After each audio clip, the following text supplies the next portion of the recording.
Bienvenidos otra vez en nuestro estudio sobre las expectaciones apocalípticas del Evangelio del Santuario.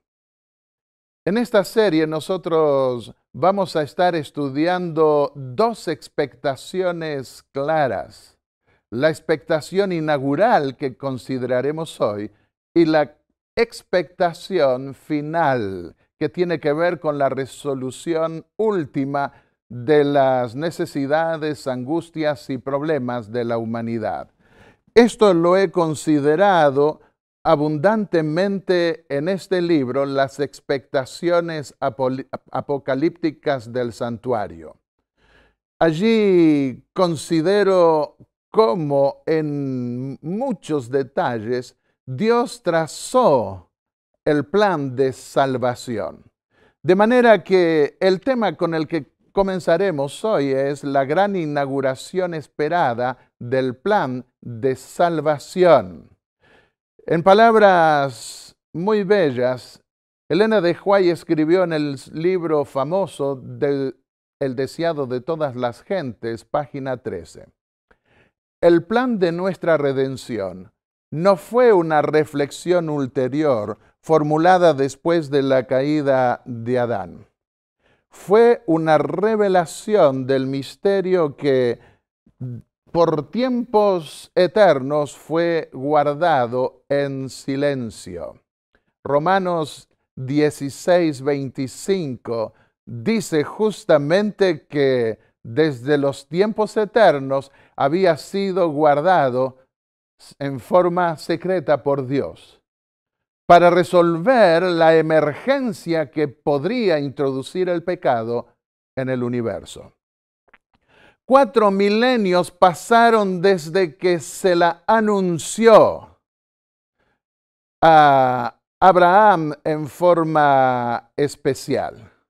En los sacrificios que el patriarca ofrecía representando al Cordero de Dios que iba a venir. 1 milenio y medio transcurrió desde que se estableció el tabernáculo del templo del tabernáculo del desierto.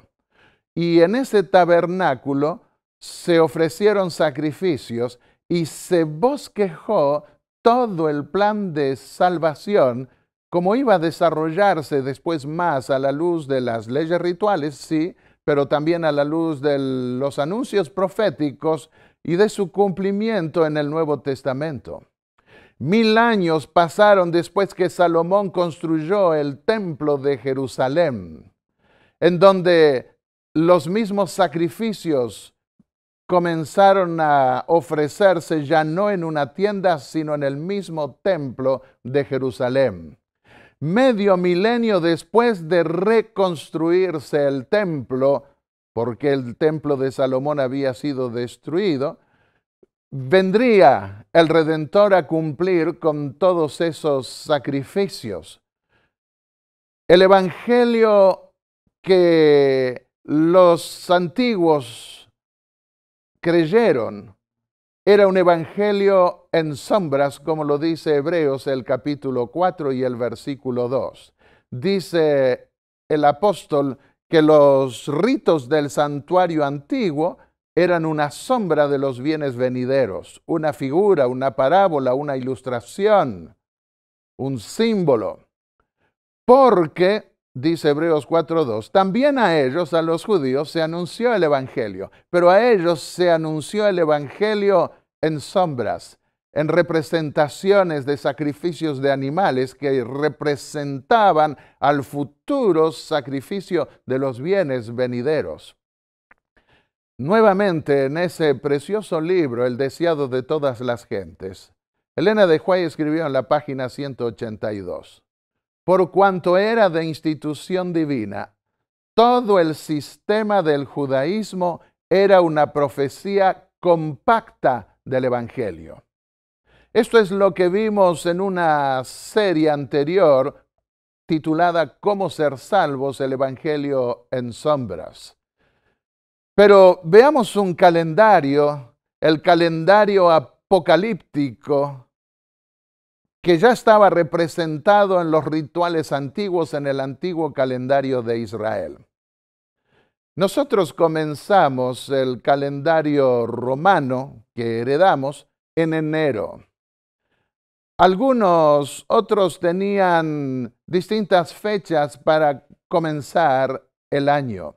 En el caso de los judíos, Dios determinó que debían comenzar en el equinoccio de primavera. Y en la primavera, en torno a marzo o a abril, ellos comenzaban el año simbólico. Todos los ritos y fiestas judías se iban a cumplir durante el período representado en 7 meses, especialmente los 7 primeros meses. Fue en la primavera que se inauguró el templo o que se inauguró el tabernáculo del desierto. Y comenzaban las primicias de la cosecha. Comenzaban las primicias con la cosecha de la cebada y luego con la cosecha del trigo, y durante todo el verano continuaban cosechando hasta que llegaba la conclusión de ese calendario apocalíptico. Llegaba la conclusión en el otoño, entre septiembre u octubre, con la vendimia de las uvas más especialmente. Y allí se consumaba la cosecha, se daba la cosecha final. Y luego venía el invierno. Comencemos a ver los textos que hablan de la inauguración. En Éxodo 13, versículo 4, Dios dijo: vosotros salís hoy en el mes de Abib, cuando la cebada madura. Abib significa cebada. Este mes os será principio de los meses, dice la Pascua. Es interesante, como lo veremos en otros temas, que ellos comenzaban los meses el año de primavera con la Pascua, con el primer mes, pero los años reales los contaban desde octubre, septiembre u octubre, a partir del otoño. Y dice: será para vosotros el primer mes del año. Y luego de la Pascua venía la fiesta de los panes ácimos. Éxodo 13, versículo 6. 7 días comeréis pan sin leudar. Debían comer pan sin levadura. ¿Por qué? Porque la levadura es símbolo de pecado. Y Cristo, dijo el apóstol Pablo en 1 Corintios 5, versículos 7 al 8, Cristo, nuestra Pascua, fue sacrificada por nosotros. En este libro, el más reciente que escribí sobre el santuario, el 4º volumen, allí yo considero todas las fiestas judías y su cumplimiento en la vida del pueblo de Israel, en el antiguo pueblo de Israel. Y aquí en varios capítulos considero todas las fiestas judías en conexión con las fechas proféticas del Apocalipsis. Y es maravilloso ver cómo Dios trazó esto con tanto tiempo de antelación y cómo se cumple en nuestra dispensación cristiana. Y entonces sigue diciendo, volviendo ahora a 1 Corintios 5, versículos 7 al 8, así dice el apóstol Pablo: celebremos la fiesta de la Pascua y de los panes sin levadura, no con la vieja levadura, sino con una nueva masa, la llamó. No con una vieja levadura que es símbolo de malicia y perversidad, sino con una nueva masa que se caracteriza por la sinceridad y la verdad. Esta es la dimensión cristiana de esa antigua fiesta de primicias. Las primicias se daban con la cebada. La cebada maduraba primero, aún antes que el trigo. Dice Levítico 23, versículos 10 al 11. Cuando cosechéis su mies, traeréis al sacerdote la primera gavilla, primicia del primer fruto de vuestra cosecha. Él mecerá esa gavilla ante el Eterno para que seáis aceptos. Aquí se habla de que los judíos los israelitas debían comenzar agradeciendo a Dios por la cosecha cuando comenzaba, confiando en que Dios les permitiría llevar a buen fin esa cosecha. Y esta fiesta de primicias representaba a la resurrección de Cristo. Dice 1 Corintios 15, versículo 20, que Cristo fue hecho primicia de los que durmieron. Según la Biblia, según Jesús y los apóstoles, los que mueren en realidad duermen, porque resucitarán. Algunos piensan que apenas uno muere va al cielo, pero en ese caso no estarían durmiendo.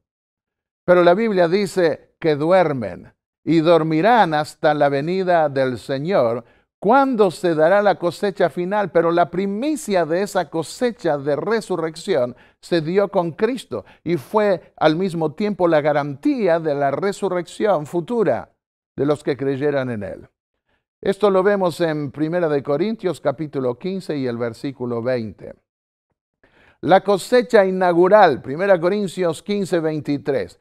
Cristo la primicia, después los que son de Cristo en su venida.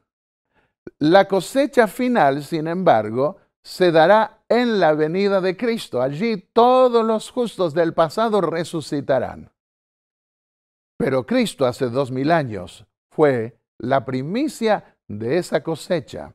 Jesús dijo que los ángeles son los segadores, los que harán la cosecha, y que la cosecha es el fin del mundo, pero él mismo iba a ser la primicia. Luego, 50 días más tarde, de allí el nombre griego Pentecostés, 50, venía la fiesta de las semanas. Se daba 7 semanas después, con las primicias del trigo. Pero ahora se aceptaba el pan con levadura. ¿Por qué? Porque tenía que ver con una cosecha espiritual inaugural.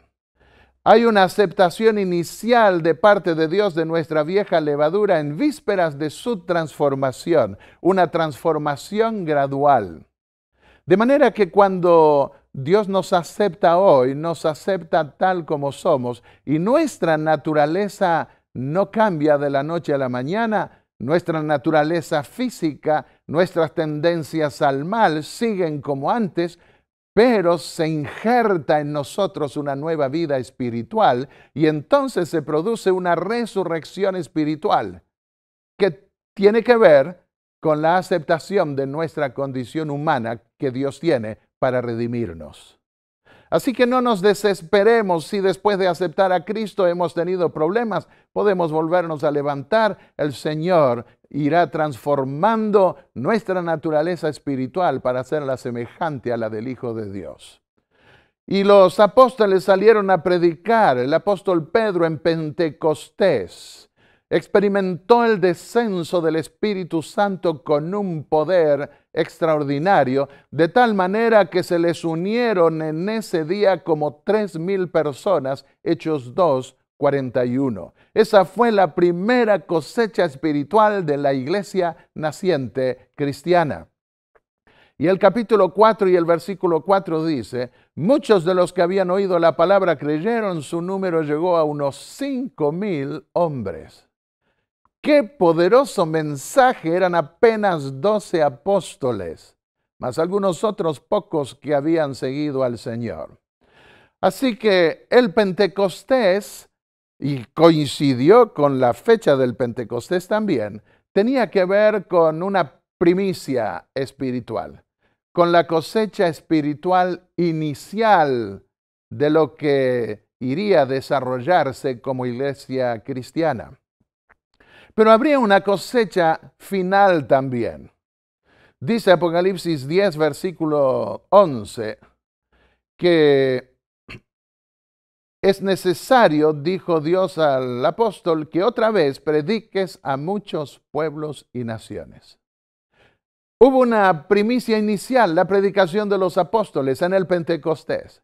Pero al final, para la cosecha final, otra vez habría que predicar el Evangelio a todo el mundo. Y el capítulo 14 y el versículo 6 dice, tenía el Evangelio eterno para predicarlo a los que habitan en la tierra, a toda nación, tribu, lengua y pueblo. En el aspecto espiritual, hay una cosecha inaugural y habría una cosecha final que desembocaría en la resurrección de todos los justos y la transformación de los últimos fieles que estuviesen vivos en la venida del Señor. Veamos el calendario sacerdotal. El calendario de primavera era un calendario sacerdotal porque se inauguró el templo y se ungió junto con el templo a los sacerdotes para que pudieran oficiar. Se los ungió con un aceite especial. Y se lo llama calendario litúrgico también, o calendario del templo, porque estaba ligado con el comienzo de los servicios del templo. En el capítulo 40 del libro de Éxodo, del segundo libro de Moisés, el versículo 1, dice la Biblia, en el primer día del primer mes harás levantar el santuario, la tienda de la reunión. ¿Cuándo? En el primer día. ¿De qué mes? Del primer mes. De allí que se lo llama calendario sacerdotal. Cuando años después se habían cerrado las puertas del templo porque un rey apóstata las había cerrado, el rey Acaz, y ese templo parecía abandonado, el rey Ezequías ordenó, al descubrir el libro de la ley, renovar ese templo, limpiarlo, asearlo y otra vez reiniciar los servicios. ¿Y qué fecha escogió? Segunda Crónicas 29:3. En el primer mes del primer año de su reinado, abrió las puertas de la casa del Eterno y las reparó. Escogió también el primer mes el rey Ezequías, hijo de Acaz. Cuando volvieron los judíos de Babilonia, del cautiverio babilónico, reconstruyeron y dedicaron el nuevo templo. Y dice Esdras 6, versículos 15 al 22. Y la casa fue terminada en el mes de Adar. El mes de Adar era el último mes del año. Y los israelitas, los sacerdotes, los levitas y los demás repatriados dedicaron, obviamente en el primer mes, al concluir ese último mes de Adar, dedicaron esta casa de Dios con gozo. Y pusieron a los sacerdotes en sus turnos, como está escrito en el libro de Moisés. Y celebraron la Pascua. La Pascua se daba los 14 días de ese primer mes. Vamos a la profecía de las 70 semanas anuales. Esa profecía anuncia la inauguración del calendario sacerdotal del nuevo templo, del nuevo sacerdocio, el sacerdocio de Cristo. Recordemos que cuando Moisés inauguró el tabernáculo del desierto, lo ungió ¿cómo y dónde? Primero en el lugar santísimo, lo ungió con el aceite santo. La orden de Dios fue en Éxodo 30, versículos 26 al 30, y se ven más detalles en el capítulo 40. Unge el arca del testimonio a Aarón y a sus hijos. Debían ungir el arca del testimonio. ¿Cuándo? Al comenzar ese primer mes. Y en el capítulo 9, en esa profecía que anunciaba la inauguración del templo del nuevo pacto a los judíos que estaban en Babilonia, se anuncia que iba a ungirse el lugar santísimo después de 70 semanas o en torno a 70 semanas de años. Después de las 62 semanas, más 7 que ya había mencionado el profeta, 69, se quitará la vida del Mesías, dice Daniel 9:26. Y en Mateo 27, versículos 50 y 51, Jesús murió y el velo del templo se rasgó de arriba a abajo, dando por caduco, cancelando los servicios de parte de Dios en forma oficial al menos de ese templo para dar inicio a la inauguración del nuevo templo, el del cielo. Decía el versículo 27 de Daniel 9, a la mitad de la semana, de la última semana, hará cesar el sacrificio. Y a la mitad de esa última semana, Jesús murió. Y el sacrificio de los animales ya no contaba más, ya no valía más. De allí ese gesto simbólico del cielo de profanar esas cortinas sagradas, rasgándolas de arriba abajo. Jesús exhaló el espíritu y el velo del templo se rasgó en dos desde arriba hacia abajo. Veamos otra vez el calendario, pero visto desde la perspectiva de la última semana de años. Nosotros veremos más en detalles toda esta profecía que tiene fechas después. La mitad de la semana, en la mitad de la semana pondrá fin al sacrificio y la ofrenda, decía. Bueno, la mitad de la semana requiere comenzar y terminar la profecía en el otoño.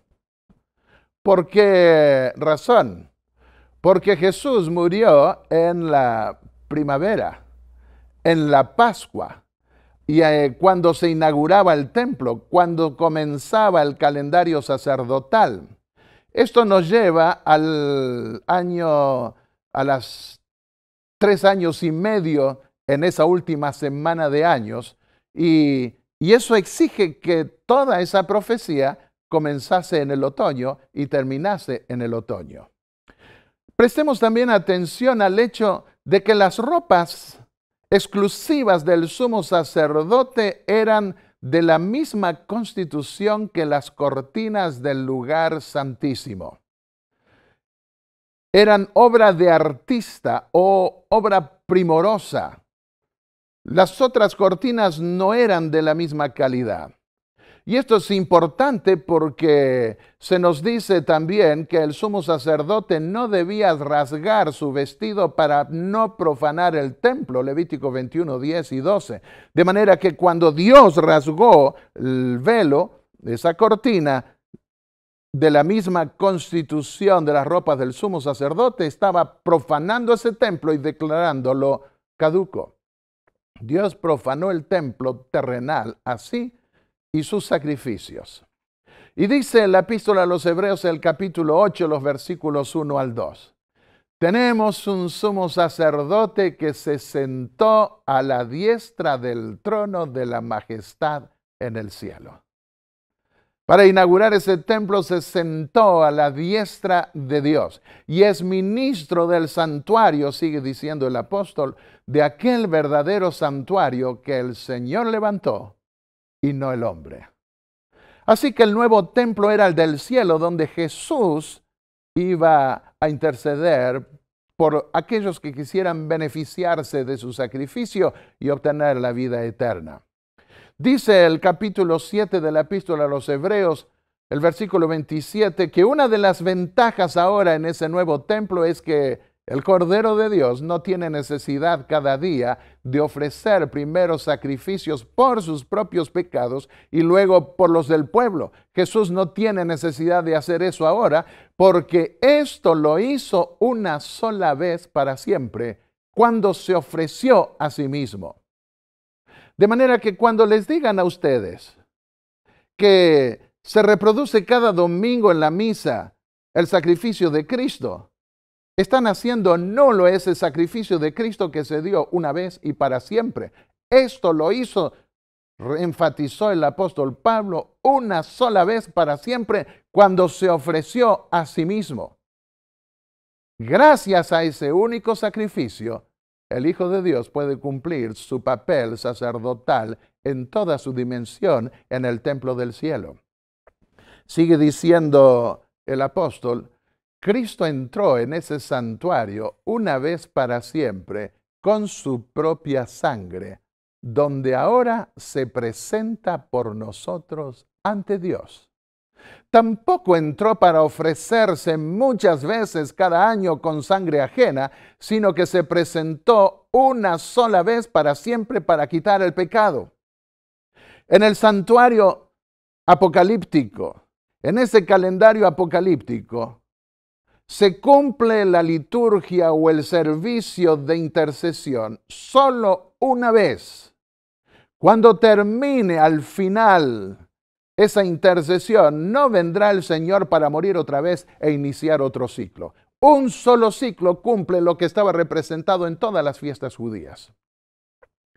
Y dice, Hebreos 9 y el capítulo 10 también, sigue diciendo el apóstol, se sentó para siempre a la diestra de Dios. Desde entonces está esperando que sus enemigos sean puestos por estrado de sus pies. Cuando termine ese único ciclo de servicios, que en el antiguo Israel se repetía de año en año, terminando en el día de la expiación y en la fiesta de las cabañas, cuando termine ese ciclo, el Señor no comenzará otra vez otro ministerio, sino que habrá llevado a su feliz término ese único ministerio.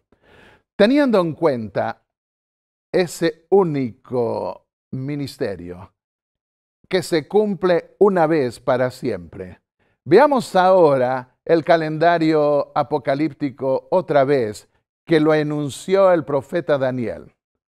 En la inauguración que se dio en la primavera, dice Hebreos 9:28, Cristo fue ofrecido. Nuevamente lo enfatiza el apóstol. ¿Cuántas veces? Una sola vez, para quitar los pecados de muchos. La segunda vez, sin pecado, sin llevar más el pecado, aparecerá para salvar a los que lo esperan. Sin interceder más, porque habrá terminado la intercesión celestial. Sin volver a sacrificarse a sí mismo. Sin cargar con los pecados de la humanidad otra vez. No, habrán sido quitados aún del templo celestial. Volverá por segunda vez, dice, para salvar a los que lo esperan. La segunda venida de Cristo, aquí aparece por la segunda vez. Y Jesús murió en el año 31 y allí se dio en la primavera de ese año la inauguración del templo del nuevo pacto. Luego vendría un ministerio de intercesión continua en el lugar santo y lo vemos en el Apocalipsis oficiando entre los candelabros. Y llegamos, teniendo en cuenta la profecía del capítulo 8 de Daniel, que estudiaremos en otra oportunidad, llegamos a 1844, cuando debía comenzar la intercesión final, equivalente a esa intercesión de otoño que se daba en el día de la expiación, un día que representaba el juicio final. Y se daba en el lugar santísimo del templo. Esa era la única vez en que el sumo sacerdote pasaba al lugar santísimo en el día de la expiación, y ahora representa la etapa final, la parte final del ministerio de Cristo en el santuario celestial. Y cuando termine ese ministerio, ese juicio que ya comenzó, esa obra de intercesión final, entonces vendrá por segunda vez para salvar a los que lo esperan. Volvamos a la inauguración. Aarón y sus hijos fueron ungidos 2 veces. Levítico 8, 12, Éxodo 29, 7, la primera vez antes del sacrificio, y en la segunda vez, Levítico 8, 30 y Éxodo 29, 21, donde se repite la historia después del sacrificio. De manera que el ungimiento del sacerdocio tuvo lugar antes y después del sacrificio. Vamos a los evangelios. Y dice Lucas 4:18 que Jesús fue ungido cuando fue bautizado en el río Jordán y descendió el Espíritu Santo en forma de paloma sobre él. Y Dios dijo, este es mi Hijo amado en quien tengo complacencia, a él oíd. Antes de su sacrificio, él fue ungido. y así podría ser sacerdote. Pero también lo sería después de su sacrificio. El templo que se inauguró fue el templo del cielo, y en Hebreos 1:9 dice: Dios te ungió con óleo de alegría. En Hebreos 8:1 y 2, los versículos 10 y 20 también vuelven a repetir el concepto de que Cristo se sentó a la diestra de Dios para ser nuestro sumo sacerdote. Vayamos a la epístola a los Hebreos, el capítulo 5. Dice los versículos 9 y 10. Una vez perfeccionado como Salvador, porque Jesús era hijo de Dios, pero debía aprender a hacer el papel del siervo sufriente de Isaías, que había anunciado el profeta Isaías. Y una vez perfeccionado en esa tarea de sufrir, de experimentar el sufrimiento nuestro aquí en la tierra, para poderse compadecer y ser un digno representante nuestro ante Dios, entonces fue designado por Dios para ser sumo sacerdote según el orden de Melquisedec. ¿Quién fue Melquisedec? Melquisedec fue un rey antiguo, a quien Abraham le dio los diezmos cuando volvió de derrotar a los que habían atacado y llevado cautivos a Sodoma y Gomorra. Y era rey de Salem y sacerdote del Dios Altísimo. Y ahora la Biblia, ya el salmista David, inspirado por Dios porque era profeta también, anuncia que Jesús vendría, o el Mesías vendría como un segundo Melquisedec, porque sería rey y sacerdote al mismo tiempo. No me toques, dijo Jesús a María después de haber resucitado. Subo a mi Padre. Juan 20:17. Jesús había muerto, pensemos por unos momentos, había muerto en la cruz del Calvario, había visto cuando su Padre ocultó su rostro de él y con angustia había exclamado: Padre, ¿por qué me has desamparado? Pero se mantuvo firme en su decisión de morir por los pecadores y terminó diciendo: Padre, en mis manos encomiendo mi espíritu. Y con un potente grito de victoria realmente dijo: consumado es.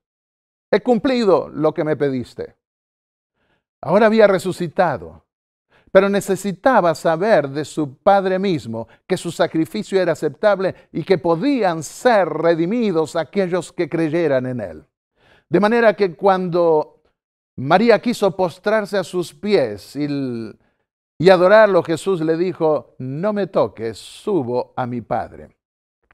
Comenta Elena de White que Jesús subió inmediatamente al cielo y se presentó delante del trono de Dios, pero rehusó recibir la diadema de gloria y la ropa real hasta que su Padre diese a entender que su ofrenda era aceptada. Y entonces sí podría volver para confirmar a los discípulos y acostumbrarlos a su cuerpo ahora resucitado y glorificado. La respuesta de Dios a este llamado se escucha en la proclamación: adórenlo todos los ángeles de Dios. Está eso en Hebreos, el capítulo 1. Todo poder en cielo y tierra se le da al príncipe de la vida. Fueron las palabras que Jesús dijo cuando vino del cielo. Había recibido como sacerdote y rey toda autoridad en el cielo y en la tierra, y era el ungido, el Mesías, el Cristo sobre su pueblo. Ahora podía decir: todo poder me es dado en cielo y tierra, porque había comparecido ante la presencia de Dios en ese mismo día de la resurrección. La gloria de Dios descendió de la montaña del Sinaí, desde donde Dios había anunciado su ley en la antigüedad. Y tengamos en cuenta que las tablas del pacto también descendieron y se las depositó en el interior del arca. Recordemos este hecho en relación con la bondad de Dios que cuida y protege a su pueblo. En Números 9, los versículos 15 al 16 dice, el día que el santuario fue levantado, la nube cubrió la tienda de reunión. Y todo el pueblo pudo ver que Dios había descendido. Servía esa nube de sombra durante el día en señal de aceptación y de calor y abrigo durante la noche para proteger a su pueblo. En Números 9, 15 al 16 dice, desde el atardecer hasta la mañana, apareció sobre el santuario como un fuego, de noche se veía con apariencia de fuego. Así que en los actos inaugurales, esa gloria de Dios descendió sobre el tabernáculo del desierto y sirvió para proteger a su pueblo, al pueblo de Israel, durante toda su peregrinación en el desierto en vísperas de la entrada a la tierra prometida. Y al ver el descenso de la gloria de Dios, todo el pueblo prorrumpió en alabanzas y cayeron sobre sus rostros. Levítico 9, 24. La gloria se asentó sobre el arca del pacto donde estaban los 10 mandamientos. Dice el Levítico 9, 23 y 24. Cuando salieron, Moisés y Aarón bendijeron al pueblo. Y la gloria del Eterno se apareció a todo el pueblo. Entonces, de la presencia del Señor, salió fuego y consumió el holocausto sobre el altar. Nuevamente, cuando siglos después Salomón construyó el templo de Jerusalén, oró al Señor y la gloria de Dios volvió a descender. Cuando Salomón acabó de orar, descendió fuego del cielo y consumió el holocausto, y la gloria del Eterno llenó la casa. Cuando los israelitas vieron descender el fuego y la gloria del Eterno, se arrodillaron y adoraron. Y alabaron al Eterno diciendo, porque Él es bueno y su misericordia es para siempre.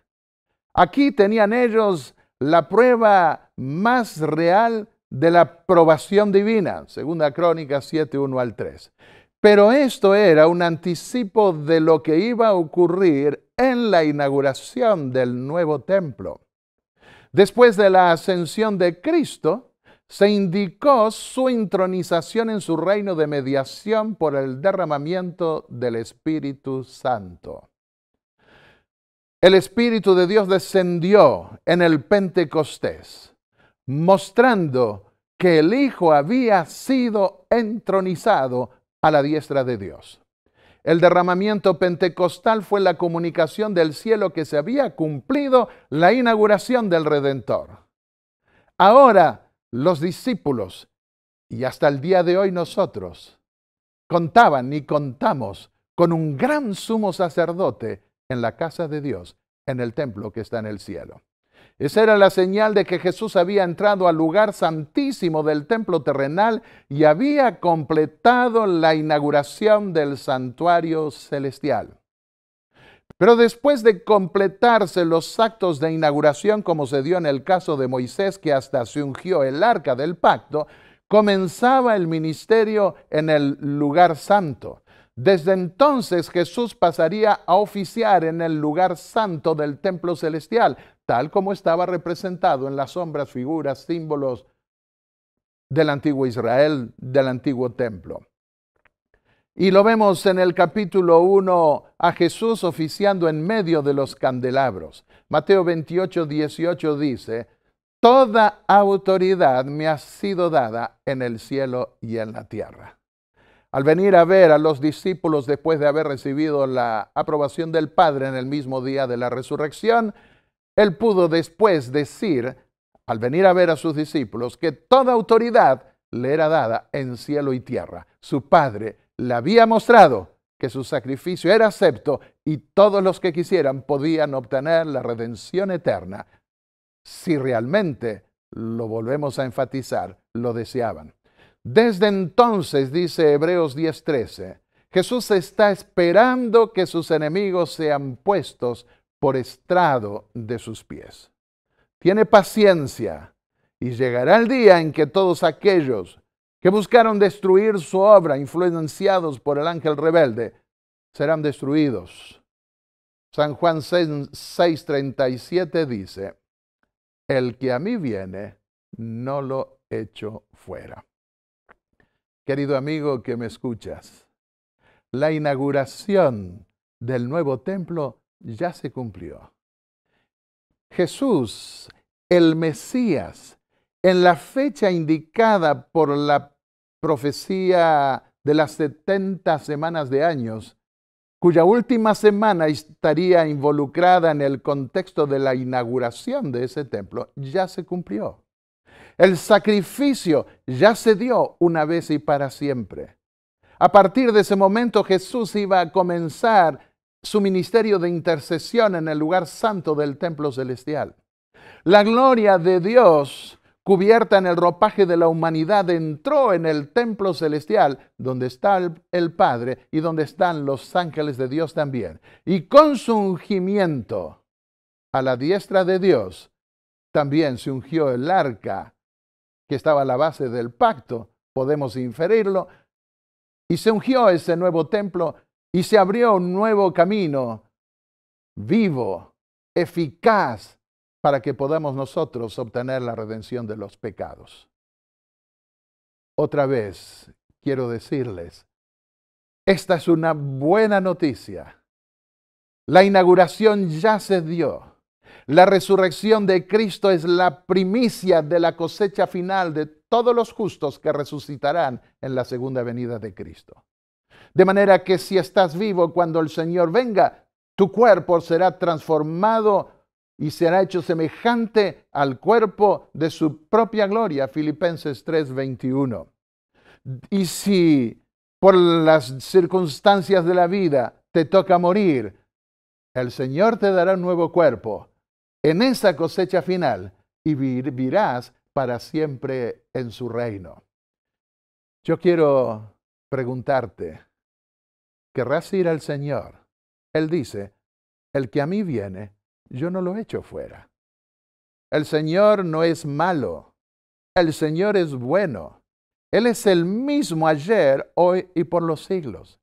Él murió en la cruz del Calvario y ese mismo Señor que estuvo dispuesto a dar su vida por ti y por mí, es el Señor que está intercediendo por ti y por mí en el santuario celestial.